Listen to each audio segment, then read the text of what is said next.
When we talk about the scapegoat, we typically talk about the one who is unfairly and unjustly targeted and punished for the wrongdoing of the narcissists around them. This is typically true within narcissistic family dynamics, or it could be a toxic workplace environment. It could even be a dysfunctional narcissistic church organization. Anywhere where there is communal narcissism or collective narcissism, you can guarantee that there will need to be a scapegoat, one who is punished for the wrongdoings of everybody else. And it's painful. And it is an extreme weight to carry, to be looked down upon as the one who is wrong. But it is not a lifelong sentence. What we typically don't talk about is that the scapegoat is also the one that gets set free.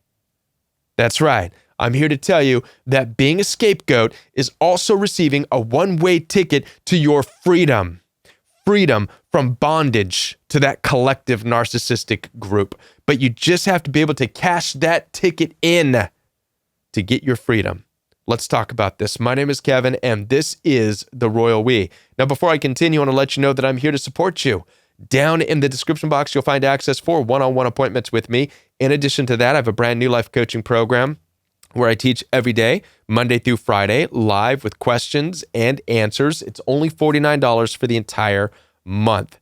My coaching program is not pre-recorded material that you need to watch. Videos from last year. I am spending my time with you each and every day, and I'm grateful for the opportunity to do so. So get down there and get registered, and I will see you tomorrow in class. Now, we're talking about the scapegoat. How many of you have been scapegoated or are being scapegoated?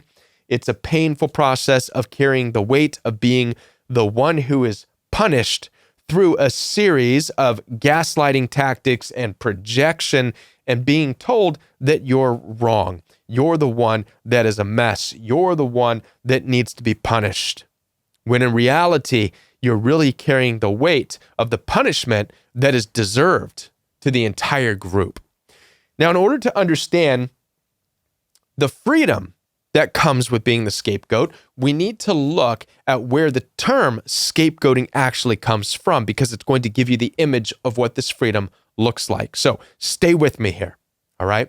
We first see scapegoating in the ancient literature of the Bible. It's found in the book of Leviticus. Now, for those of you who follow along with Royal We Fellowship, you'll know that we have started in Genesis. We are now in Leviticus, and we're getting through some difficult things. And by the way, even if you're not a particularly religious person, you're more than welcome to join me on Royal We Fellowship every Saturday morning. Let me be honest with you, we have not gone through a single page of the Bible without being able to relate it to toxicity in the world and narcissistic abuse. It might just be what you need. So check it out in the description box and get logged on. It's free. It's on a different YouTube channel. All right.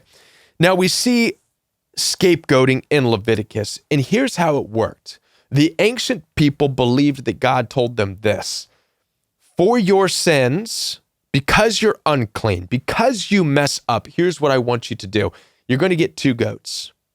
One goat you're going to sacrifice to me for your sins. The other goat, you are going to lay your hands on it, and you're going to put all the wrongdoings, and you're going to send it out into the wilderness as the scapegoat, as a sign that it is carrying away all of the wrongdoings. It is running away with your sins. It is taking your burdens, it's taking your punishment, and it's leaving the camp.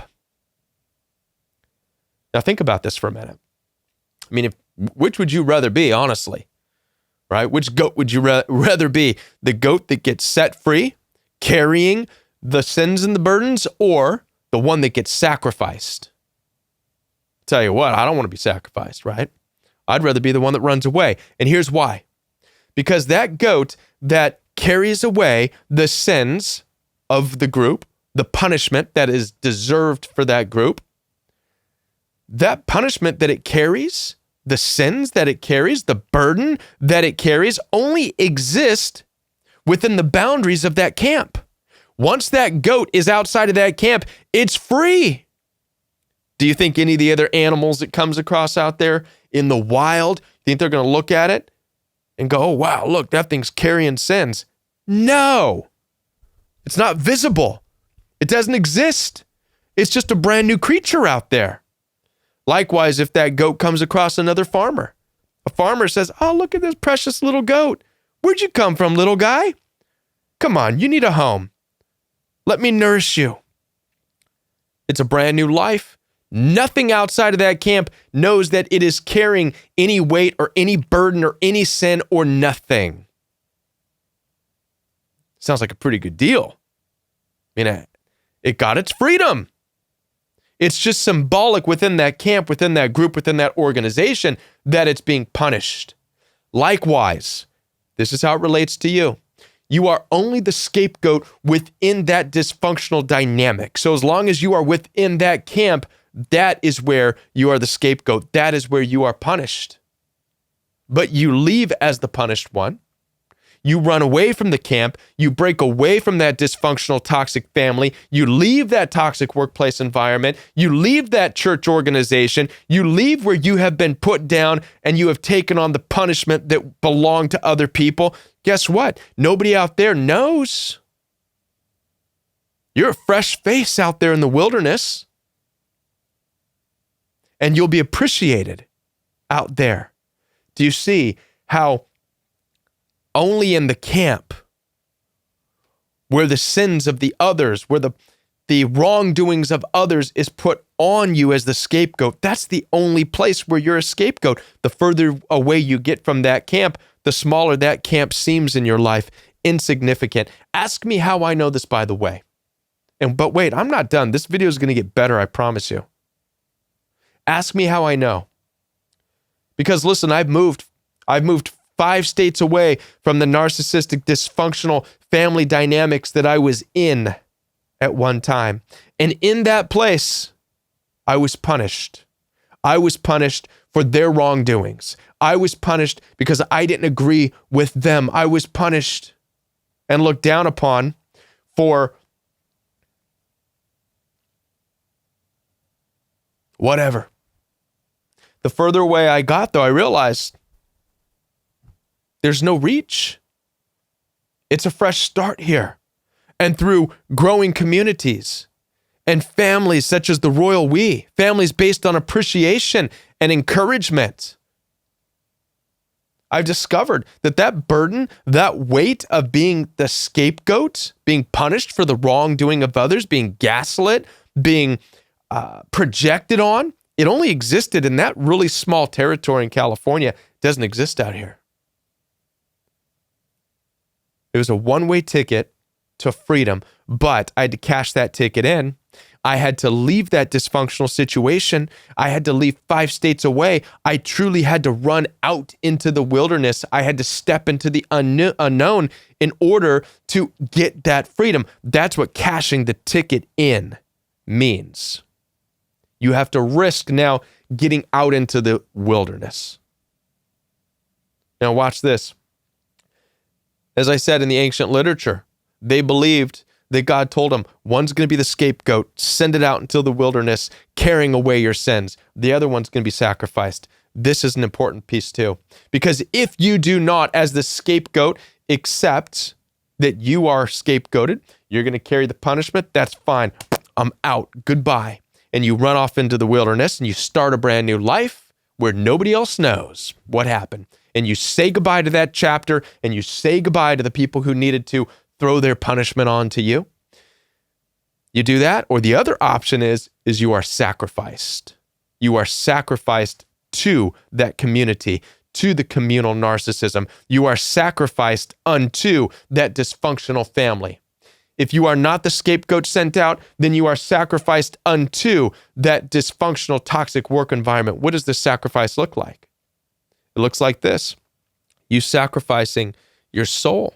You sacrificing pieces of yourself. You sacrificing your heart. You sacrificing your morals. You sacrificing your values. Why? So you can stay a part of that collective narcissism, so that you can stay active and be accepted by that dysfunctional family, by that dysfunctional, toxic work environment, by that toxic, narcissistic church organization with the corruption. See, either way, you're either going to sacrifice and be a part of it by being sacrificed, or you're scapegoated and you carry the weight of being wrong to them, but you run free. You cash in your ticket to freedom. You run as far as you can get, run into new territory, risk what's out in the wild where nobody knows what that group even exists. So do you see? Being scapegoated is nothing more than a temporary assignment.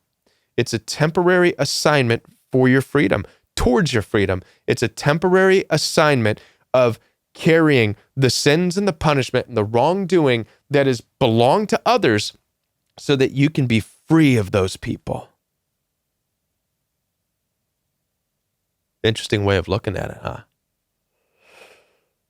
Listen, as I said, I am here to support you. Down in the description box, you will find access for one-on-one appointments with me. In addition to that, I have a brand new life coaching program where I teach every day, Monday through Friday. It's live with questions and answers, and I hope to see you in class. So get down there and get registered.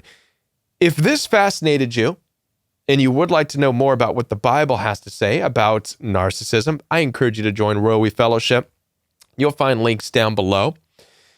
In addition to that, I encourage you to watch this video right here. Before you go anywhere else, I'm going to pause and hold this for 20 seconds, okay? You've got 20 seconds to choose this video that's been recommended for you by YouTube. Choose this video. All right, 10, 9, 8, 7, 6, 5, 4, 3, 2, 1. Bye.